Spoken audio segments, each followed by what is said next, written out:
एक रोज जब राजा जयसिंह देव और रानी चंद्रावती भगवान जगन्नाथ जी के दर्शन करने मंदिर गए तो वहाँ के पुजारी ने उनसे कहा, हे राजन, ये जो आप जगन्नाथ जी को भोग अर्पण करते हुए देख रहे हैं ना, वो कोई साधारण भोग नहीं है।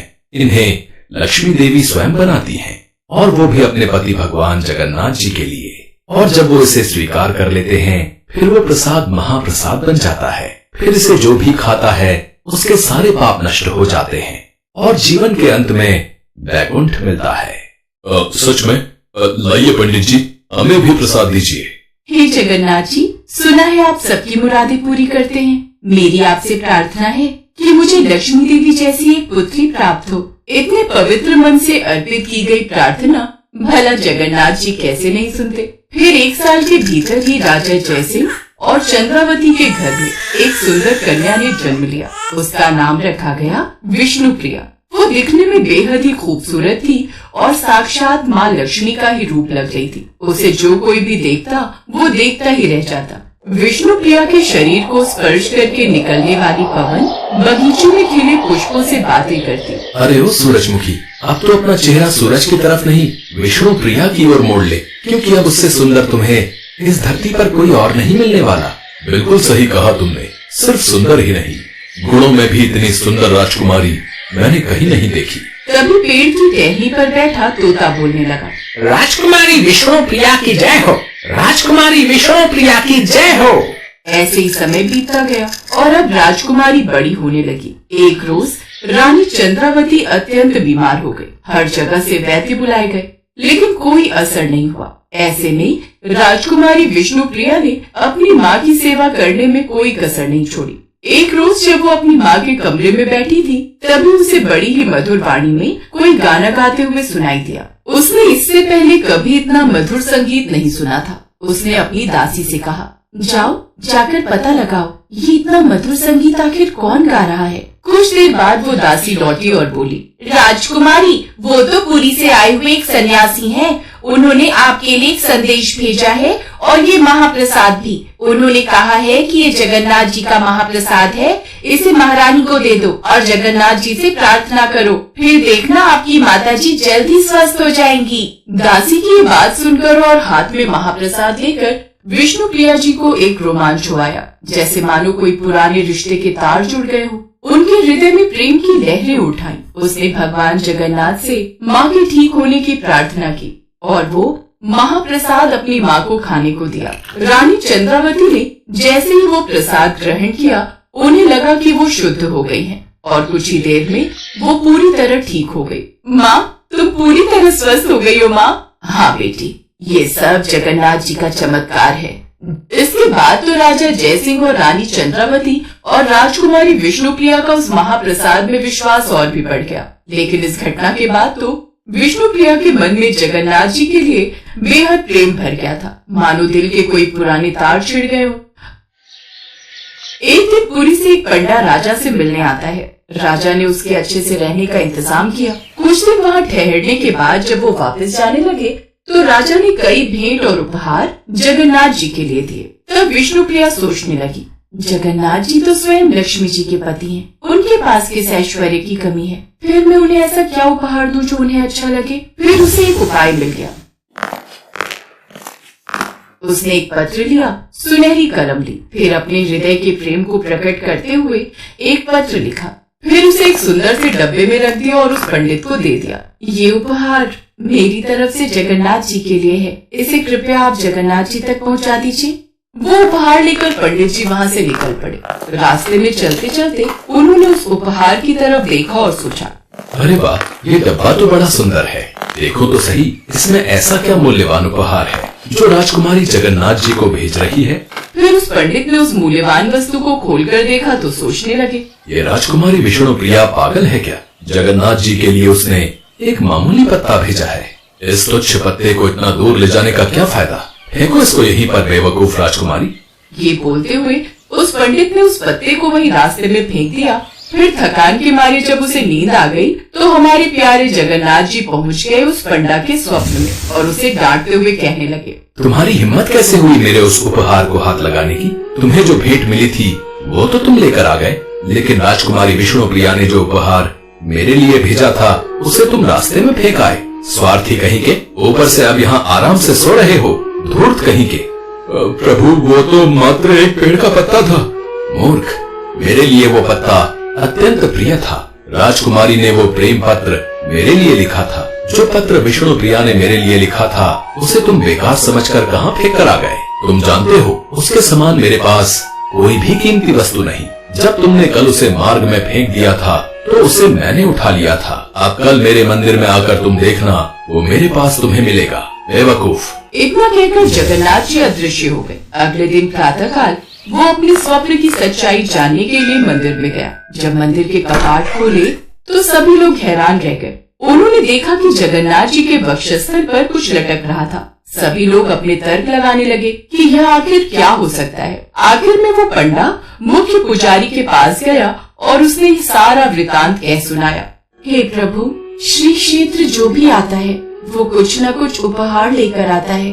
मैंने भी सोचा कि कुछ न कुछ उपहार स्वरूप आपको देना चाहिए, किंतु मैं क्या ही दे सकती हूँ। आप तो स्वयं शीर्ष सागर में शयन करते हैं, जो समस्त रत्नों का भंडार है। आपकी पत्नी स्वयं लक्ष्मी देवी है, जो सबको धन भंडार देती है। आखिर एक बार सोचने पर मैंने निर्णय लिया कि जब आप वृंदावन से प्रस्थान करके मथुरा चले गए थे ना, तो उस वक्त वृंदावन की गोपियों ने आपका मन चुरा लिया था। इसलिए मैं आपको अपना मन दे रही हूँ।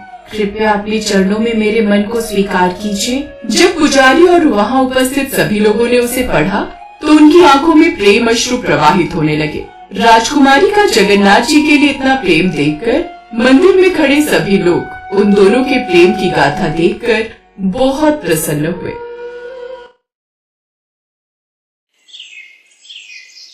उड़ीसा के पुरी में स्थित जगन्नाथ मंदिर भारत के 4 पवित्र धामों में से एक है, जहां हर साल आषाढ़ माह में भव्य रथ यात्रा का आयोजन होता है।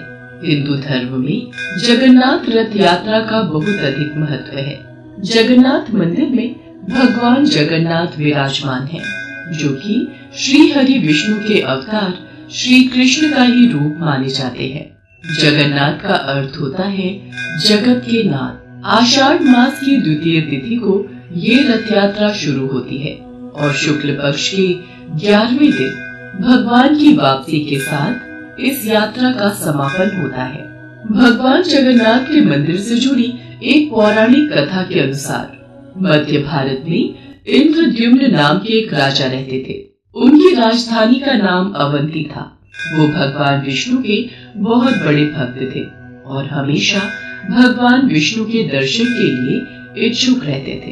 एक बार एक ऋषि घूमते हुए उनके महल में आ पहुँचे और राजा से बोले, राजन, उड़ीसा में भगवान विष्णु के भव्य रूप नील माधव को पूजा जाता है, लेकिन वो जगह उड़ीसा के कौन से हिस्से में है ये आपको पता लगाना पड़ेगा।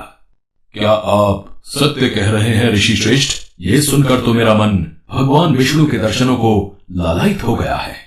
राजा इंद्रद्युम्न अत्यंत आनंदित हो उठे और तुरंत महल के मुख्य पुजारी के भाई विद्यापति को आदेश दिया कि वो उड़ीसा जाकर नील माधव की खोज करे।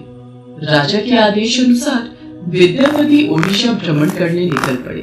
बड़ी ही लंबी यात्रा के बाद जब विद्यापति ओडिशा पहुँचे तब उन्हें कुछ गुप्तचरों के माध्यम से पता चलता है कि सबरों के मुखिया विश्ववासु एक गुप्त गुफा के अंदर नील माधव की पूजा करते हैं। विद्यापति विश्वासु के पास गए और बोले, महाशय, कृपा करके आप मुझे देव पूजा का स्थान दिखा दीजिए। मैं विश्वास के साथ यहाँ आया हूँ।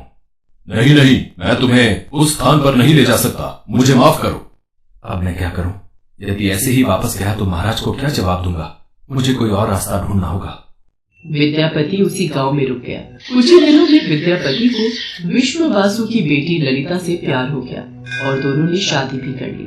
शादी के कुछ दिन बाद विद्यापति ने अपनी पत्नी से कहा, ललिता सुनो, क्या तुम नील माधव की सिर्फ एक झलक दिखाने के लिए अपने पिता से कह सकती हो? तुम्हारे पिता तुम्हारी बात नहीं टालेंगे। ठीक है, पिताजी को आने दो, मैं बात कर लूंगी। ललिता अपने पिता से बात करती है। ठीक है, पर मेरी एक शर्त है। विद्यापति मेरे साथ आंखों पर पट्टी बांध कर जाएगा। विद्यापति शर्त मान लेता है, पर वो बड़ी ही चालाकी से अपने साथ कुछ सरसों के दाने ले जाता है। और गुप्त गुफा तक पहुंचने के रास्ते को याद रखने के लिए रास्ते में सरसों के दाने गिराते हुए जाता है।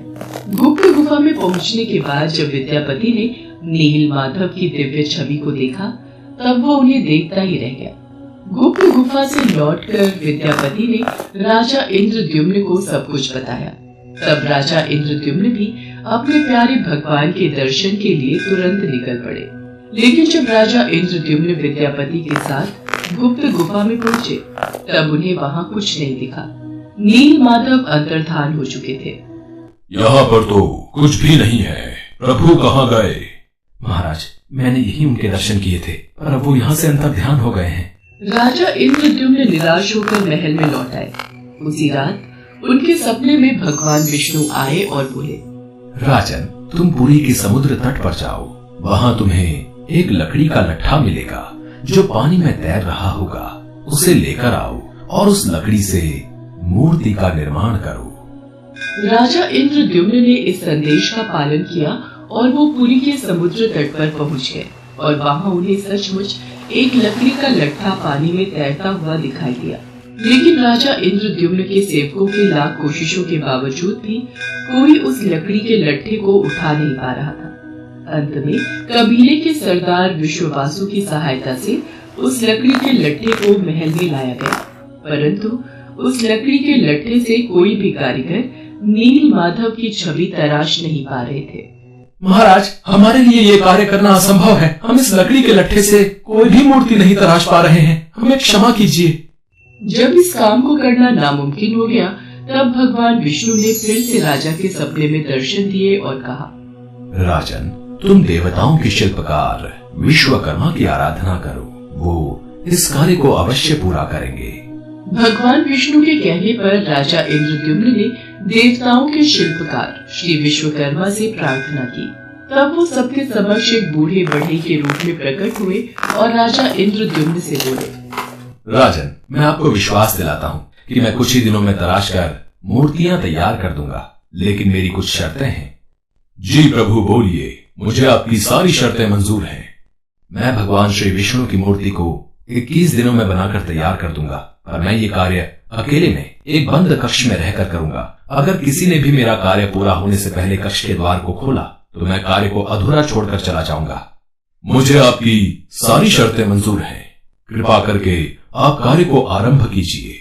और फिर भगवान विश्वकर्मा ने कक्ष के द्वार बंद कर लिए और अपने कार्य में लग गए। लोगों को उस कमरे से सिर्फ आरी, छेनी और हथौड़ी इत्यादि की आवाजें सुनाई देती थी। लेकिन 15 दिनों बाद जब रानी गुंडिचा को कमरे से कोई भी आवाज सुनाई नहीं दी तब वो घबरा गई और राजा इंद्रद्युम्न से बोली, महाराज, जिस कक्ष में मूर्ति बनाने का कार्य चल रहा है वहाँ से कोई भी आवाज नहीं आ रही है। कहीं वह बूढ़ा कारीगर भूख प्यास के कारण मर तो नहीं गया? आप एक बार कक्ष को खोलकर देख तो लीजिए, कहीं हमारे सिर कोई पाप न लग जाए। पर महारानी, हमें उन्होंने यही शर्त रखी थी कि 21 दिन से पहले उस कक्ष का द्वार न खोला जाए, कहीं कोई अनहोनी हो गई तो? महाराज, ऐसे भी तो हम चिंता में हैं, कक्ष को खोले बिना कुछ पता नहीं चलेगा। रानी गुंडिचा ने राजा इंद्रद्युम्न से कक्ष का द्वार खोलने की जिद की।